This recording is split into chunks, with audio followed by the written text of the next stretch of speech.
Cyber crime. ఈ మధ్య కాలంలో మనం చాలా వింటున్నాం వీటి గురించి. చాలా ఫ్రాడ్స్ జరుగుతున్నాయి. సైబర్ నేరగాల ద్వారా ఈ లాస్ట్ ఇయర్ 2024 ప్రకారం 23,000 కోట్లు దొంగలించబడ్డాయి.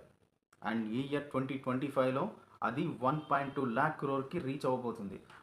As per the Indian cyber crime coordination centre ప్రకారం.